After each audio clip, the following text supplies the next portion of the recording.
סרט הדרכה להפעלת מערכת מגן 360 דגם S2 במצב אוורור.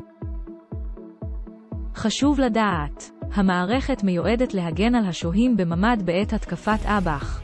בהתאם להוראת פיקוד העורף, אין לפתוח ולהפעיל את המערכת אם לא התקבלה הוראה מפורשת מפיקוד העורף. מצב אוורור מיועד רק למקרים בהם אין התקפת אב"ח. במצב זה האוויר שנכנס לממ"ד לא עובר דרך מסנן האב"ח. כל עוד לא התקבלה הוראה מפורשת מפיקוד העורף, מומלץ לאוורר את הממ"ד בדרכים הבאות: לפתוח את חלון הזכוכית במידה ויש, להפעיל את המזגן במידה ויש, להשאיר את דלת הממ"ד פתוחה במידה והמצב הביטחוני מאפשר זאת. טרם הפעלת המערכת חשוב לזהות את מיקום עוגן כניסת האוויר, פלנג'. העוגן יכול להיות גלוי על הקיר או נסתר מאחורי המערכת המותקנת. להסרת מכסה מארז המערכת, אוחזים בידיות המכסה משני צידיו. לוחצים את ידיות המכסה פנימה, משחררים את המכסה ומניחים אותו בצד. בחלקו הפנימי של המכסה מודבקות הוראות להפעלת המערכת. חוזרים אל המערכת שעל הקיר ומשחררים בזהירות את הרצועות.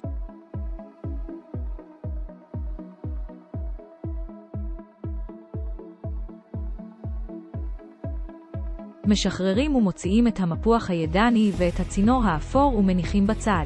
במידה והמערכת מותקנת על עוגן כניסת האוויר, העוגן ייחשף. פותחים את פקק שסתום כניסת האוויר שעל העוגן באמצעות סיבובו שמאלה, נגד כיוון השעון. מחברים את צידו האחד של הצינור האפור אל שסתום כניסת האוויר. את צידו השני של הצינור מחברים אל המפוח החשמלי שנמצא בצידה הימני תחתון של המערכת.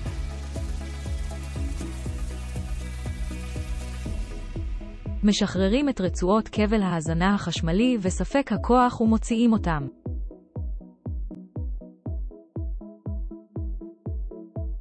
מחברים את כבל ההזנה אל ספק הכוח.